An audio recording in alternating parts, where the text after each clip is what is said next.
Thanks for staying with us. You're still watching Good Morning Nigeria on the network service of the NTA. To begin our conversation on the Energized Commercialization Now Econ initiative, here is a background report put together by correspondent Joseph Austin. Year after year, science and technology exhibitions across Nigeria continue to showcase the creativity and ingenuity of local investors. From classrooms to research institutions, young Nigerians are developing innovative solutions across key sectors, including agriculture, automotive, and healthcare, among others, demonstrating the country's vast potential for homegrown development. These innovations highlight a critical truth: Nigeria is rich in creative talent. Yet, a persistent challenge remains: the absence of structural support systems to move these innovations beyond exhibitions into large-scale production and sustainable markets. Too often, promises ideas fade away after the spotlights of fairs and showcases. There appears to be a turning point. The federal government has introduced Energized Commercialization Now, known as ECO, a flagship initiative aimed at transforming research and innovation into market-ready products and viable industries. Energized Commercialization Now would touch on individuals and institutions, individual innovators, individual inventors, and researchers whose research outcomes or inventions are viable and can be commercialized. And of course, as these people are touched, their families would also be touched. The mother of the nation, the First Lady, is the champion of this because, of course, this will involve the youths, the women, who the First Lady and mother continue to advocate for.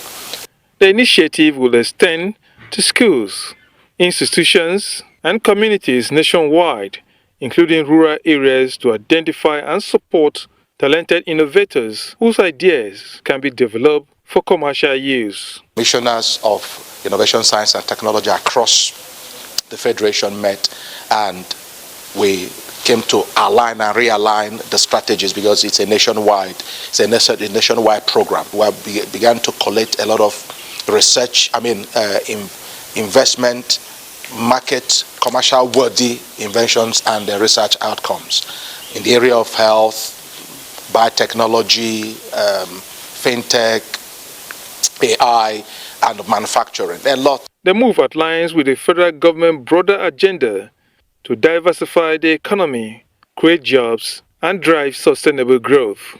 But the big questions remain: will ECO finally bridge the gap between innovation and industry and unlock the long-awaited path to economic transformation?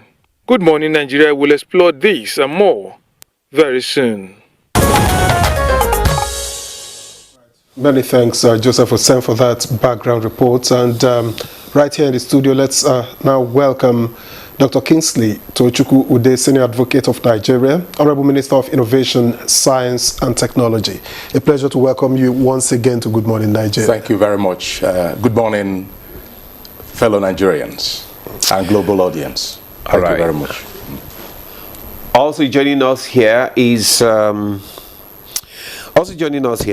the Dr. Umar Binde, is the founder and chief operating officer, Binde Knowledge Development International Center, Yola, Adamawa State, and former Director General, National Office for Technology Acquisition and Promotion, NOTA. Thank you so much, Dr. Binde, for joining us for this conversation today. Thank you very much. It's a pleasure. All right. Picked up. Now, this initiative, Honorable Minister, promises to move ideas from concept to market. So what exactly has been missing in Nigeria's innovation ecosystem that makes this necessary at this time? First, Nigeria is blessed with brilliant minds.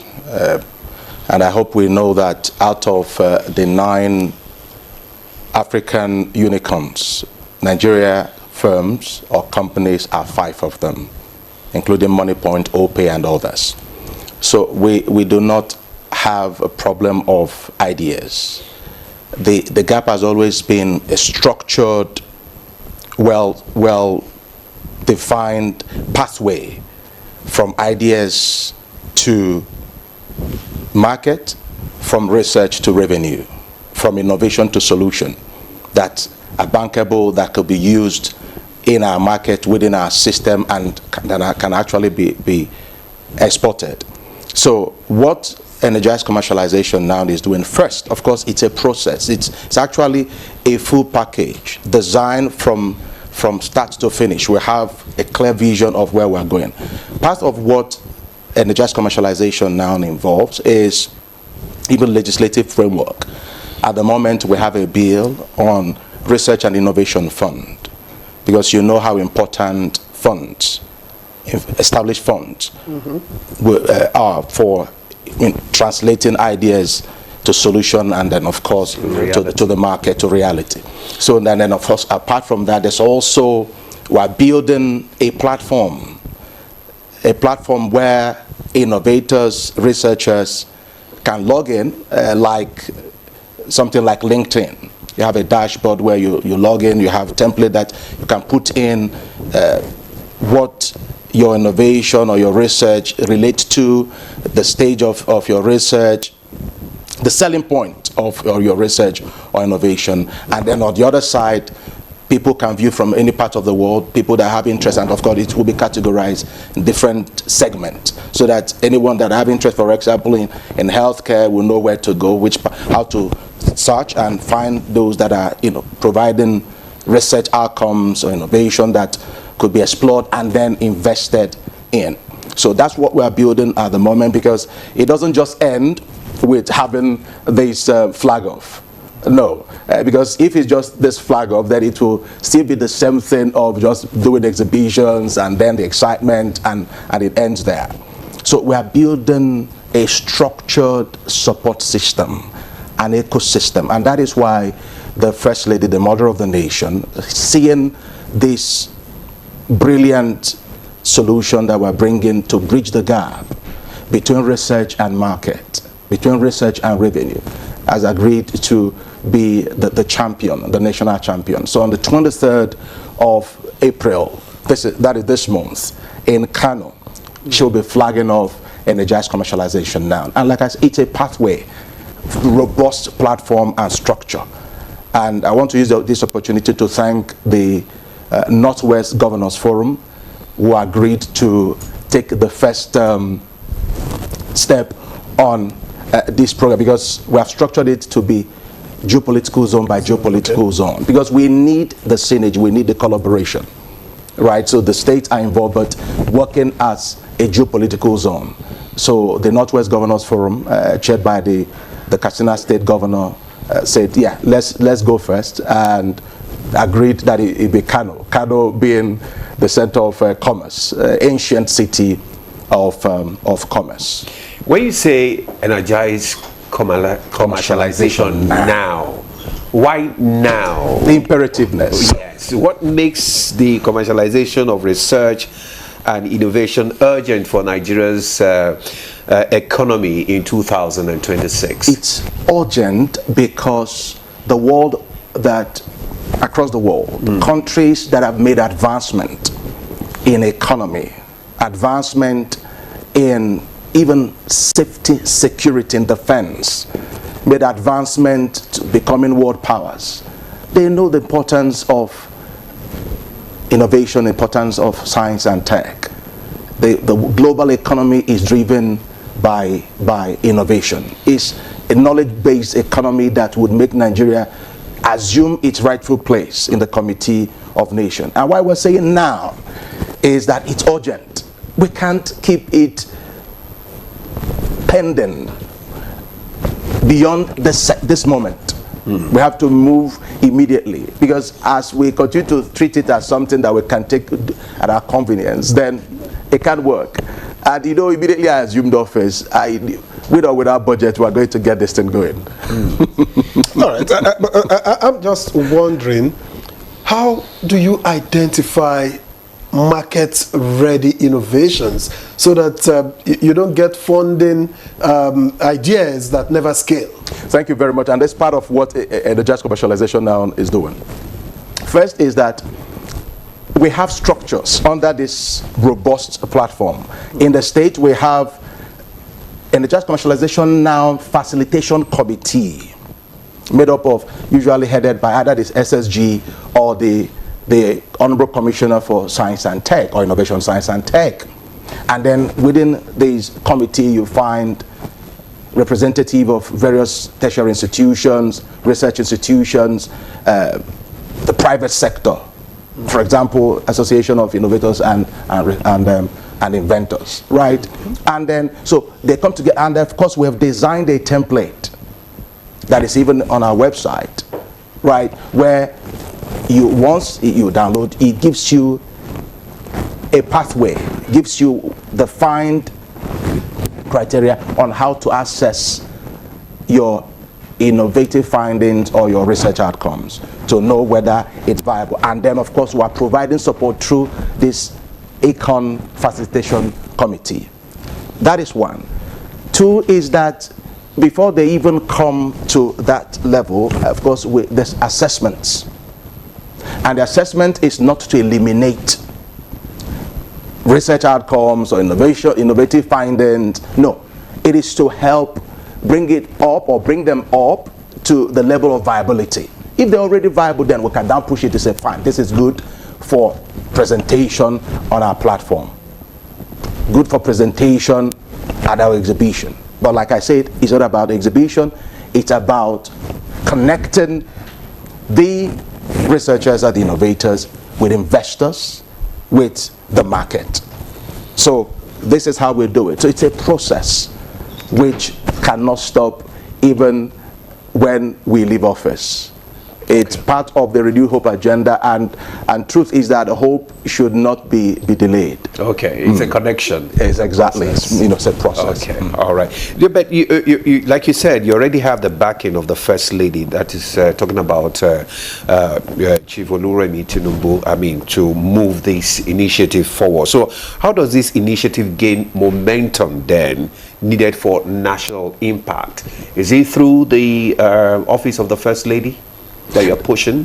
Thank you very much. You actually give it momentum. Thank you, NTA, for featuring me this morning. It's part of building national momentum. The First Lady giving moral support, given the boost from her office, being known even before she became the First Lady as supporter and driver of Women Empowerment Initiative, Youth Empowerment Initiative. So she has given it the momentum. Then the support from the governors of the state. So, and then of course, why we're doing a flag off is to build momentum, bring visibility. Because it's not, like I said, it's not just a program, it's not an event. The flag off is just part of the process of building momentum for this. All right, let's give you a deserved breather for a moment and get to Dr. Umar Bindri. Dr. Bindri, similar programs have been launched by the federal government in the past. What do you see in Econ that makes it, feel like it's not going to go the way of others? Thank you very much, and let me congratulate Honorable Minister. We've not met since he was appointed in this sector. Congratulations, Honorable Minister. Well, there have been so many things that have happened, as you indicated, but one of the things that I have noted that is fresh in this is that first, this is a young man, and he is an SAN. This is the highest level of his profession, and law is the technology when you come to intellectual property and so on and so forth. And to find himself in this sector so that he reboots himself to now align to solving Nigeria's problems is fresh. Second, we've tried since 1999 to create, if you remember, the Innovation, Science and Technology Council, chaired by the President. President Obasanjo chaired it once or twice, and it melted out. When Yaradua came in, he said, oh, no, I'm too busy. Give Grace Ekwere, our then minister, to chair it. But you know, a minister cannot call other ministers unnecessarily. So it failed. So it continued until our late minister, who also got President Buhari to. So that synergy that has been tried so many times has not actually floated. Now this minister has gotten the first lady. Let me tell you, all of us are married. In your house, yes, you may be the leader of the house, but there's somebody who is the leader of leaders, and she's quiet. And the first lady, to move this forward, I think the council has actually come to stay. Okay. And this is another fresh thing. Now, the remaining freshness, which I will encourage the Honorable Minister to pursue, is that we have a Minister of Finance and coordinating Minister of the Economy. So it rotates around. We have a Minister of Health and coordinating Minister of Social Welfare or whatever. This minister should be the coordinating Minister of Technology and Innovation. Why? Because when you look at this science, technology, and innovation, it's a very wide bandwidth. The ecosystem is big. Science is about research. It's about data. It's about crunching numbers. It's about showcasing possibilities, you know, and so on and so forth. And it is not just in his ministry. Agriculture has these scientists. Health has these scientists. Education has vast environment of science, and so on and so forth. So something to coordinate it is necessary. He can take that role. But science, I'm a scientist. You do research, you publish papers, you come up with possibilities, you even conceive things that people never. As long as you continue producing people like us, PhD holders, professors, and so on and so forth, only, you still have to import rice from Vietnam. It's not as useful to your own social challenges as you think. So you need another group, which is what takes you to the technology. The technology people, or the house, is the house that actually takes these creative outputs of the scientists and forges it into socio-economic solutions. The president said, I have a renewed hope. He's identified that there are many hopeless in our country. They need hope in food. They need hope in security. They need jobs. They need good housing, and so on and so forth. Science papers will not produce this. It is this knowledge from the building engineers that is now conceived to blocks and interlocking things and so on that provides the housing. So this group of technologies, some of the science people can graduate into that, but you need to build that too. That's why you have polytechnics. That's why you have colleges, technical colleges. People are good in making things out of knowledge. But then, even as you saw on the starting story, you see a lot of rickety things and so on. People are playing. This is technology, but you can't sell that. This is just showcasing that there is a solution here. Hey, this robot is moving up and down. It could be used to target terrorists. Yes. You know, this smoking thing that you see that is rickety could smoke meat and fish and so on and so forth. But now you need to protect that. That is your asset. And that is what brings in intellectual property. But where are the intellectual property institutions? They're in the Ministry of Investment. The patent registry is not in his ministry. The trademark registry is not in his ministry. The industrial design registry is not in his ministry. He has NOTAP, but NOTAP is a regulator of foreign technology that we consume. I was the head of that institution. And regrettably, I can tell you, we are consuming technology from other people beyond what you can think of. Literally everything. Look around you here. It's not Nigerian knowledge. It's not Nigerian making. He is saying, no, that is not acceptable. So, and the copyright is in Ministry of Justice. Again, his coordinating role will say, hey, copyright, calm down. Come, let's work together. The industrial design, patent office, my NOTAP. As the coordinating minister of this knowledge system, this can be very strong. But then all this, where does it emerge?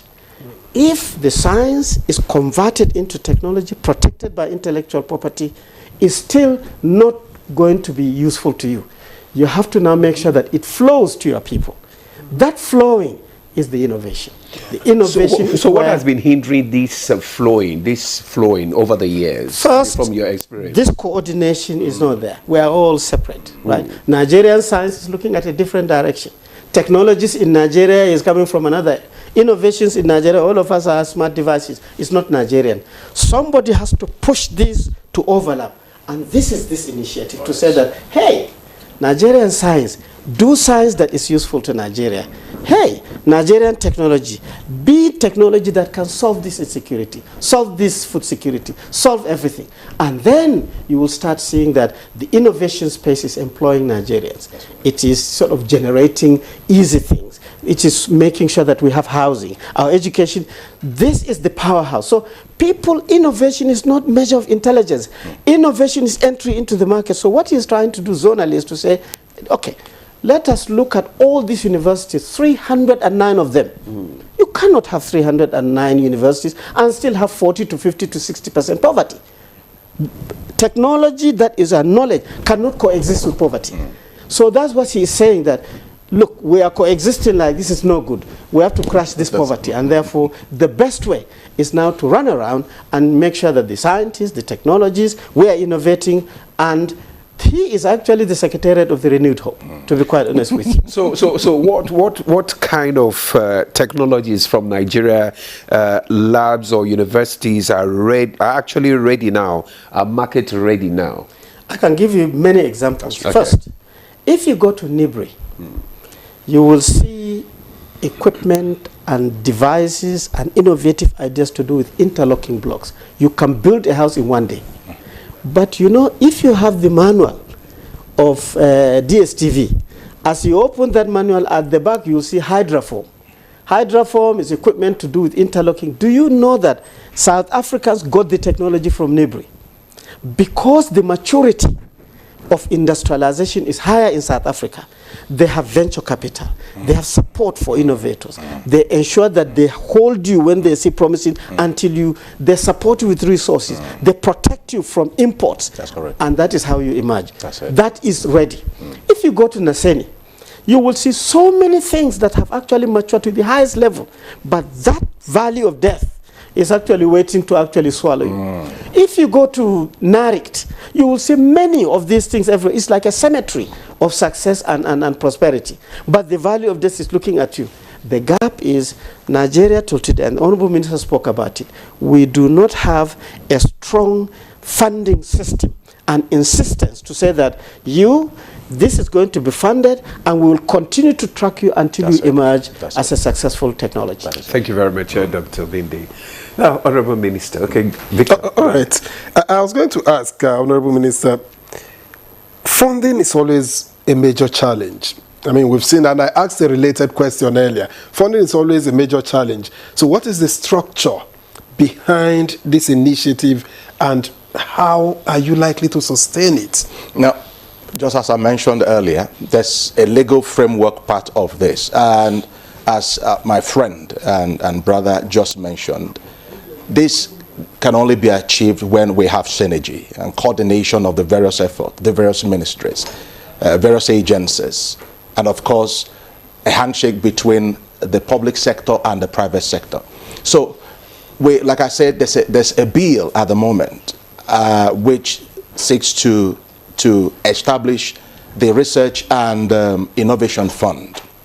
Now, the Research and Innovation Fund, as the name implies, is not just money, but the management of the money that will be put aside for research and innovation, supporting research outcomes and innovation from beginning to the end. Okay. And the fund is not just from government. There would also be money from the private sector. And the private sector would ordinarily not be forced into it. It's about interest. For example, in Turkey, the president visited Turkey, and I was part of the president's entourage and those involved in the negotiations and all. Turkey has a research and innovation fund. They're almost self-sufficient when it comes to science and technology. They consume their own technology, right? Because they're largely self-sufficient. And what has led to this is a robust support system for research and innovation outcomes. So their national priority connects to the educational institution, to their technology institute, to their research institution. It's forward-looking approach. And then you discover that 60% of this funding for innovation, for building technology to solution, is from the private sector. And it connects to their solution, it connects to their needs, because they see that it helps their competitiveness, it helps their profitability. So they are funding what they need. Then they see the various research effort, and those that connect to their market, and they put their money to it. Okay. They fund research they know would get back immediately to the market and boost their revenue. Beyond funding, what kind of support will innovators receive? Is it going to be technical, business, legal, or otherwise that will enable them succeed? Robust, everything inside. That's why I say, when we say fund, it's not fund as money. It's a management, it's a whole robust structure. Just like that. There will be grants, there will be loans. Exactly. There will be PPP, just like exactly. you said. And okay. Connectivity of all these various efforts, just as Fred mentioned, coordination across the various value chain, across the various sectors. Talk more about the coordination, because Dr. Bindi talked about that there is no proper coordination, especially when it comes to science and technology.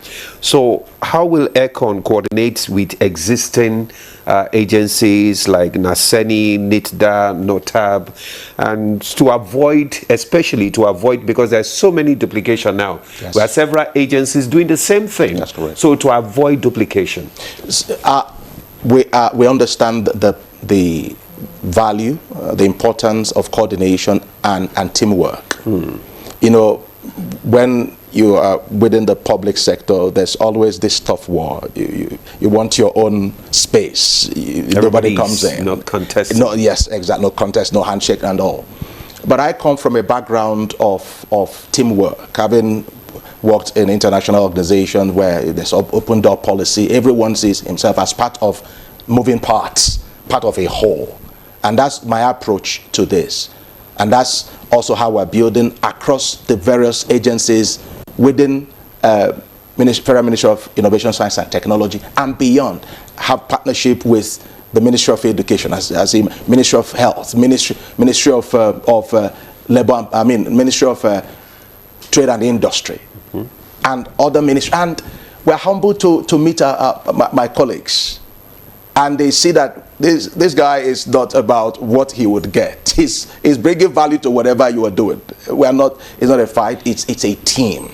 It's a team under the same goal and exactly the same goal. It's under the same leadership of the father of the nation, Ahmed Bola Tinubu, GCFR. It's the same goal of using innovation to solve our problems. It's to get value to the table. So there's this team spirit and the coordination that is existing, and we're making progress. You know that just recently the Nigeria Space Council met. It's part of the science and tech ecosystem, the space industry. It didn't happen for some years. And when His Excellency, the President, gave indication as to we want to make progress in the area of space technology. All the various ministers and the ministries under the space technology, defense,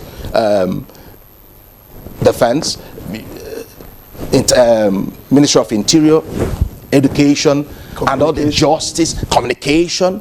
We all had to come together and sit down and work on memos that we would present before the President at the National Space Council meeting. Okay. And we've been working together. There have been, just like issue of conflict and duplication of responsibilities and all. But we can only solve that by sitting down to talk one to another. Because the law cannot, just the law is not enough. Even if we sit down and say, okay, you do this, there will still, because we are human beings and it's administration, it's implementation, it's management. So it's when we understand that this is a team and it's one goal to boost our economy through knowledge and technology, to give reality to the renewed hope agenda. Now what's left is now the sifting problem, and that's why I'm asking Dr. Bindri, from your experience, how do we separate an idea from, one that is likely to make it to survive the market? Well, you see, in most cases or in most very serious countries, it actually starts from the how do you conceive a project? How do you conceptualize it? And the assessment starts from the concept. If you are to be supported, and our experience in TED Fund, for example, Tertiary Education Trust Fund, which is right now supporting this research funding. They are doing pilot commercialization projects, and the Minister of Education, Honorable Minister, has to be congratulated. He's also energizing them. I'm sure they are working together on this. So from the concept, you look at it. Is this something that is aligned to the solutions of our problem? If yes, then it goes to the next. You say, okay, this concept is fantastic. Submit a proposal. If you submit a proposal, now is more detailed. You look at it again. Is the cost okay? Is the reach okay? Is it going to be everywhere? Is it going to be economically? Then you approved, and then you follow it. You monitor and evaluate. You follow it every quarter. What have you done? What have you achieved? Now, the measurements towards the end is that technology is intangible, but it is measured by the protection you have, and you have many. A patent is only a piece of paper, yes, but it is a certificate of occupancy of what you have come out of your brain. So nobody can take advantage of this without talking to you. Industry loves this because without protection, it means they're just it's like a bush subsistence farming. You just farm anything you like. Your okra is long, your okra is short, and the market doesn't know how. But when you have intellectual property, you say, no, I trust my technology. This is what it's going to do. It is protected because they've checked it. Industry will say, okay, I want exclusively to take this and utilize it. And this is where the money starts trickling in. You use my technology. I'm a researcher in the university.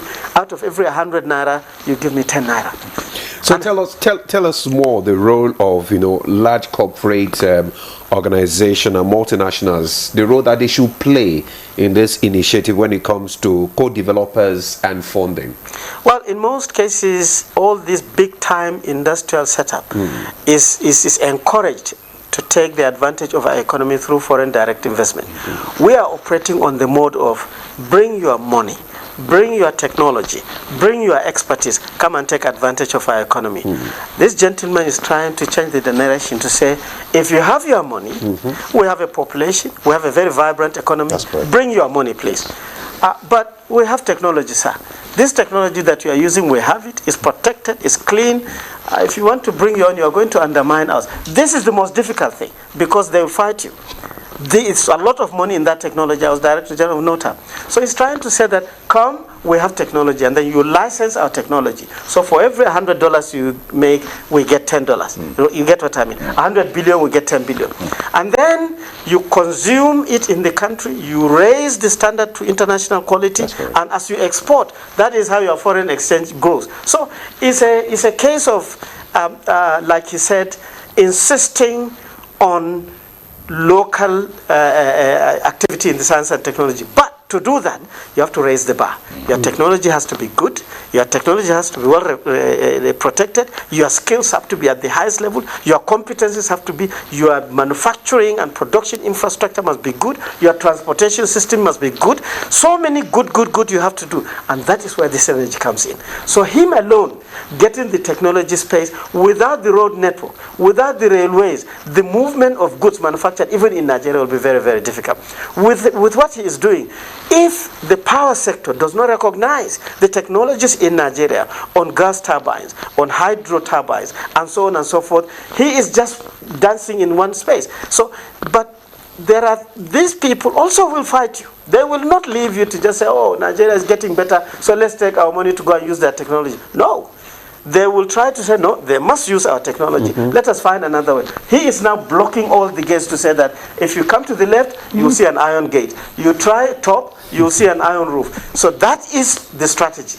And without coordination, without breaking this silo mentality of this is mine, this is my money, this is my ministry, this is my technology, it is not going to happen. That's why there should be coordination. Once the First Lady, now that she is interested, and is going to continue with his team to continue to give her information, to raise her energy to say this renewed hope can only be fully implemented using technology and innovation. I think we can make progress quicker than before. All right. Honorable Minister, I would just want to find out because in the past we have seen, notable initiative like this, and the funding not being appropriated, the right way, especially most likely diverted to political, issues. So, what safeguard measure exists to ensure that funds go to viable innovations and not politically connected projects? Thank you for that question. As I earlier mentioned, this would be backed by law, and the funding mechanism clearly spelled out what would be funded, defined. So it restricts discretion to put it, to political projects and all. And again, it's important that we note that the private sector will be involved in this. If you leave it to us in the public sector, there may be pressure to do it a particular way that may not align with the trajectory, with the innovation centrism or the goals. But the private sector will be involved. Their money involved, their interest involved, their market involved, connected to it, profitability. So their eyes will be on it. So it's a safeguard, legal safeguard, stakeholder safeguard. So how would ECON prevent this from becoming, another pilot that doesn't scale through? It's scaling through. You are involved. Because we've seen a lot of, initiative like this. The beginning is always very, interesting, and there's so much pomp and ceremony at the beginning. But a few, months or years down the line, nothing again, just goes down the line. Part of the sustainability is the legal framework. Even when we leave, the law remains. Implementation may be slow in a particular season or regime or administration, but the law is there. Two is the structure of what we talked about, what we are building the platform. Once it starts giving value, people by themselves would sustain it, because those that are feeding into the platform, presenting what they're doing, are the researchers, the innovators, the inventors. The government is at the back end supporting it, and then the other side are investors. So sustainability is inbuilt in what we're doing, and that's what would ensure that it doesn't go the way of many other initiatives that looked brilliant at the beginning, and then at a particular time you look around and you don't see it. There's one more thing, transparency. Yes. How would you, Honorable Minister, ensure that the selection process is credible and free from bias? This is the bane of many great ideas in Nigeria. The good thing about this is that this is stakeholder driven. In each of the geopolitical zones, right, the governors are involved, the states are involved. It's their project. These people have their biases. Of course, and of course, if you have your bias, the other governor, it's a balancing of interest, balancing of biases. You know what it will do to your economy. Your eyes will be there. You nominate those that will be part of the assessment. And the good thing is that we are not looking for winners. We are supporting every viable innovation and research outcome. If your own is not ready to go up to the platform, we support you to get it ready. We want all Nigerians to be supported. So it's not like just going to win win funds. No, it's what the investors want that scales through. Now that you have the backing of the First Lady, Oluremi Tinubu, now what strategy for women, youth, and persons with disabilities in this innovation pipeline? They have representatives within the committee. have women representative youths. We're also integrating people with disability. So we are conscious about that. Once you have those speaking for you within an ecosystem, within a structure, you are protected. That's why we have representative government. So they are represented by those that are like them. Women have their representative, youth have their representative, people with disability were fighting to have representative within this administrative structure of econ across the various states and the geopolitical zones. All right, Honorable Minister, we'll just keep you on hold. I've just been informed that the 2026 UTME is beginning today nationwide. And our education correspondent, Rashidat Mustafa Olaguju, is in Buhari, headquarters of JAMB, to observe the process. Good to see you, Rashidat. What's the situation at the moment? Has the process begun? Good morning, Victor. Good morning, Demola. Yes, the exercise is about to begin. Presently, we are at the Situation Room in Buhari, the JAMB headquarters, and officials are here coordinating the exercise nationwide, trying to put things together to ensure that the exercise is seamless. As you can see, the Situation Room is a beehive of activities. You can see officers all slugging it out with their system, trying to reach out to their counterparts across the country to ensure that candidates have a seamless exercise. And also I have with me the JAMB registrar, Professor Ishak Oloyede.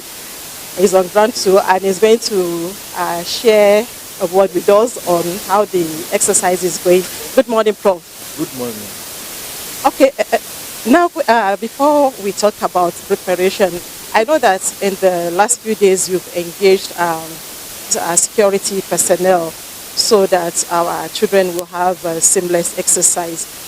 And can you use this opportunity to reassure Nigerians and parents that, okay, everything is in good shape regarding security?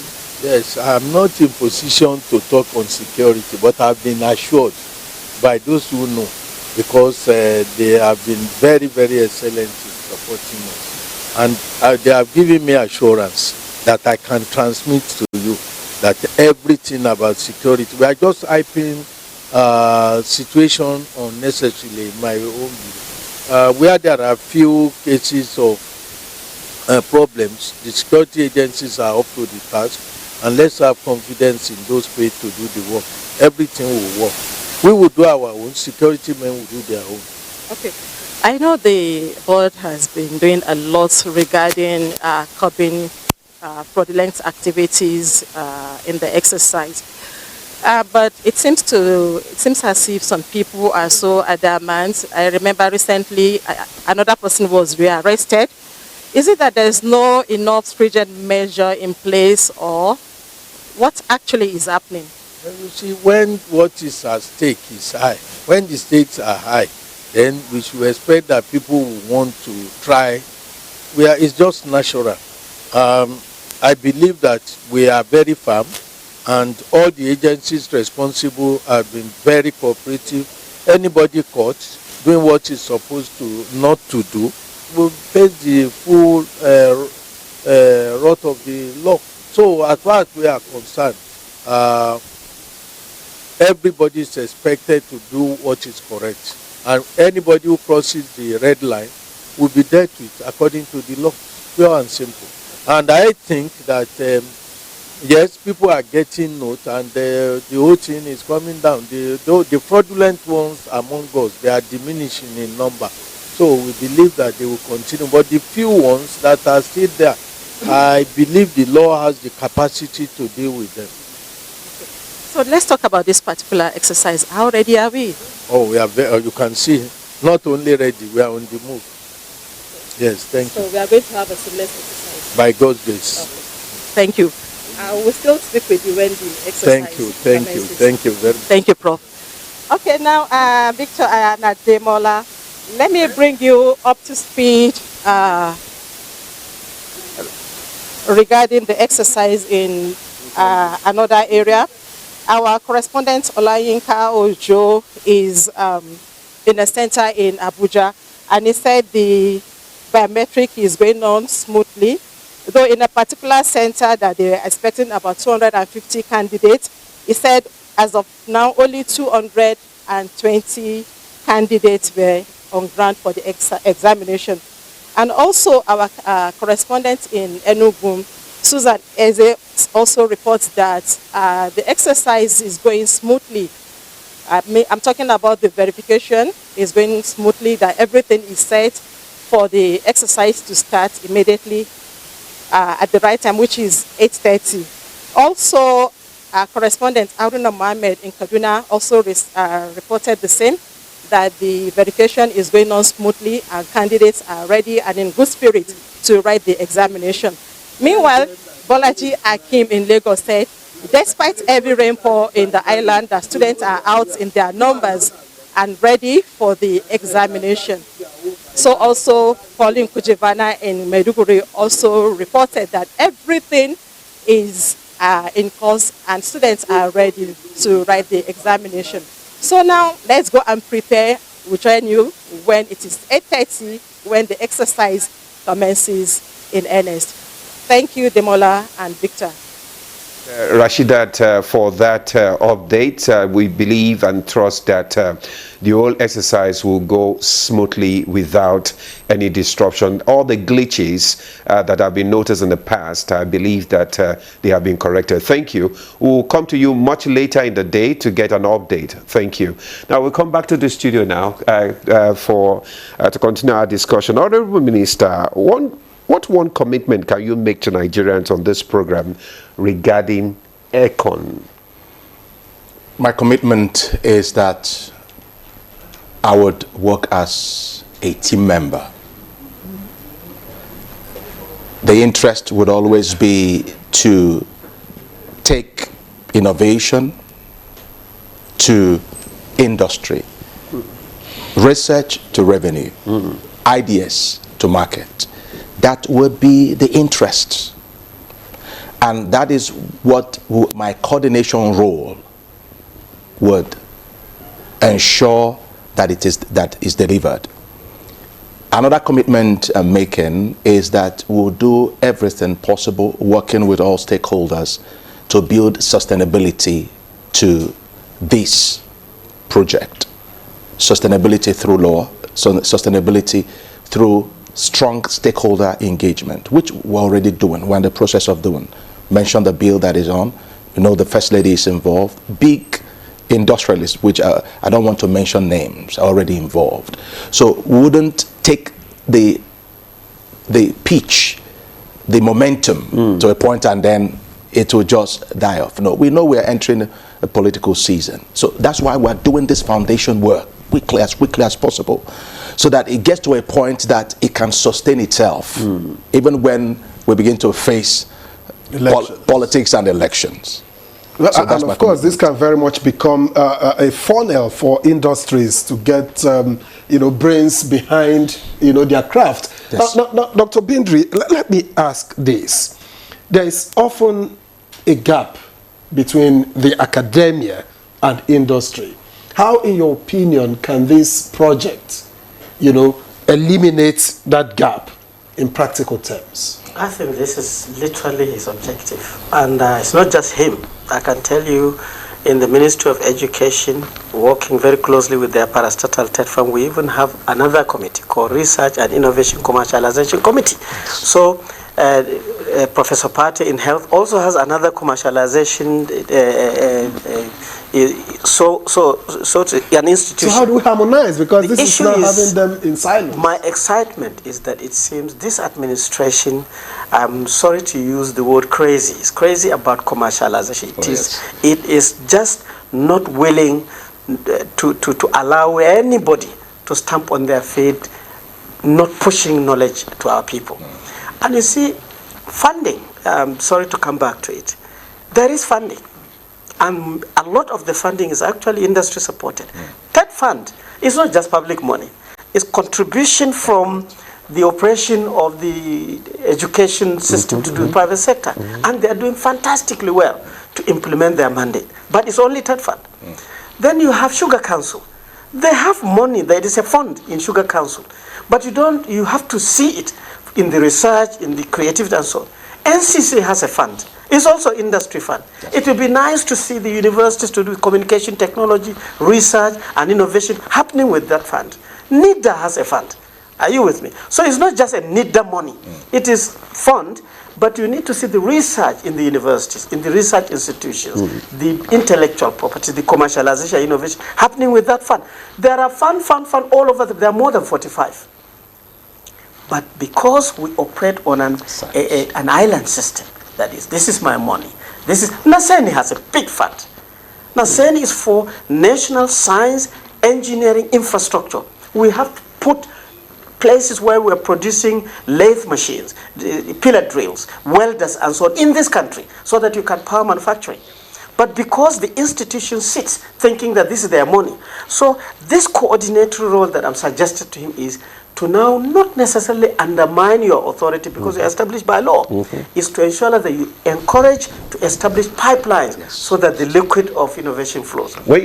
Coming to industry. You see, when we talk of industry, Nigerians think you are talking about big time industry. Our industry is you and me who is making a cup like this, 100 of them in your house. Yes. You need a molder. You need a device that cleanses the clay. You need a spray machine. This is your industry. That is how you grow gradually. So, and we are very, very good in terms of informal technology utilization. My mother is a fantastic innovator. She fries akara. She does puff puff. She smokes fish. She can. So this is an industrial, but she died poor without even an account. Why? This minister is saying no. Knowledge from the universities, you must flow to Dr. Bindi's mother. Dr. Bindi's know-how, the mother's know-how, must also be part of the protection system. Her product will reach a standard whereby the Lagosians are eating it, the Ilorin people, until she reaches that she's feeding Ghanaians. This is his dream. All right. Okay. Thank you so much, Dr. Bindi. We're talking about, you're emphasizing on research commercialization now. And we know that there are countries that have really made inroad into this research commercialization, like Israel, South Korea, and Rwanda, even Rwanda. So what lessons can we take from those countries and apply, in our situation? The first lesson is that every single Nigerian must believe in Nigeria. We have to believe in ourselves that we can do it. Already we have shown examples. I give you an example of what needs to happen. More than 1 or 2 trillion naira is actually given to our politicians for their constituency projects. But now you see sewing machines, generators and so on. Wouldn't it be nice that of this 1 or 2 trillion, 1.5 trillion stays in Nigeria, so that there is a sewing machine manufacturing company in Gwagwalada, there is a solar panel manufacturing in Yola, and so that this empowerment to our politicians turns around to be creating jobs, creating the peaceful environment, generating wealth and distributing. Secondly, we have to learn from those people on research investment. Our investment in research and development, he's trying to crush it, is very, very small. You cannot have cutting-edge technology cheaply. The labs are not cheap. The workshops are not cheap. Coordinating high-level people and keeping them to work for you is not cheap. We have to learn from that too. 3, the policy that he is trying to make, most policies in these countries are evidence-based. It is based on data. It's not just dream at night, you wake up and you start writing things, and because you have influence, you said, no. They have data. They know how many primary schools do we have? How many headmasters do we have? Of these headmasters, how many are qualified? How many classrooms do we? They know this before they design the education policy. 4, you must have focus on the technologies that you go for, and you must have a mentor. He's crashed it already. The mentor is the mentors, or how do you refer to a lady mentor? Mentor and mentee. Mentee are the people that you are mentoring, but a lady mentor is a mentor. So already he has that. So his job is to now focus her head to make sure that she understands that she has to measure, she has to deliver, and that's how you sustain. 5, we must also encourage our universities to establish what we see in those countries: science and technology parks, innovation parks. Every university towards the gate must have a commercial component of its own technology, becoming, the agriculture university, you can come here and buy seeds of the best quality. And engineering, you can come here and buy irrigation system. From the, we have to mimic that.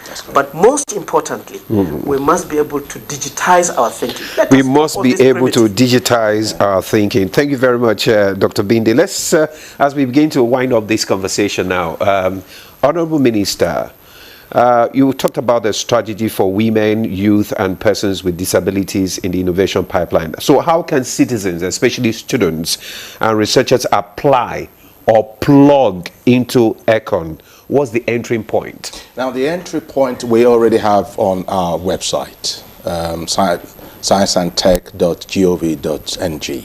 So anybody can go there, and we even have we've seen responses across the state. At the moment, Kano is topping the chart, maybe because it's the city for the flag off. So any person that is interested at the moment, of course, we say this is work in progress. So we're building the robust platform. But for the meantime, we have on our website where anyone can go, and then the templates are there and begin to fill out. And as they are filling out, we're having them. And of course, we're looking through, giving them support through the ECON facilitation committees in the various states, because all the commissioners of science and technology of the various states are there. Apart from the support we're also getting from the governors forum of the various geopolitical zones. Yes. So that's the entry point. And then, of course, that Kano, which is the flag of city, after the flag off of 23rd, there will be technical sessions on 24th and 25th for the Northwest states. After the Northwest states are done, because it's largely about collation and all presentation, helping them, support them, bringing it up to the viability level. We also move to other geopolitical zones. Between now and July, before we enter into full political mode, would be able to go through the various geopolitical zones, and there will be a deal room. The deal room will be, like I said, this is a campaign, and it's just part of the whole, because it's a full package. It's not, like I said, an event. It's just to pitch this, gather momentum, so people know about it, and then we're working towards it. And when we have this platform where, without the minister knowing what is going on, there's the real-time interaction between innovators, research, with the those that are out there ready to invest in what they are doing. And you just notice there will be a surge, because people know that if we research on solution, they're off-takers. There are people that... Yes. So as a result of this innovation now, Nigerians are likely to begin to feel the impact of jobs, availability, cheaper products, and new services. Of course. Is that what you're saying now? Sure. That's actually the end point. Is there a timeline? What? 12 months, 24 months? This is going to be something that should last forever. Sustainability. We have talked about sustainability. We're not ending it with this. We're talking about tangible results now. Tangible results. In fact, the results are already coming out. The fact that people know that, oh, come on, we are thinking about how to take their research and get them revenue. It's building up momentum. So it's an impact. The handshake among the state, the commissioners of science and technology, the governors, it's impact. That we're talking about it now, it's impact. That commercialization has become the center of attraction now. The driving force. The driving force across the various sectors, across the various ministries. It's achievement. All right. So we already so there are calibrations of the impact and achievement, and this is meant to be sustained, and the end point is to science and tech self-reliance. Honorable Minister, for the country. We must thank you. And I'm just seeing this message coming, a single message, and it's asking, what the process involved, what is the process involved in submitting your product? Is there any money involved if an investor or inventor wants to participate? That's from Egov in Uyo. No money involved at all. Okay. Please, no money involved. Just go to our website. You see the form there. Begin to fill.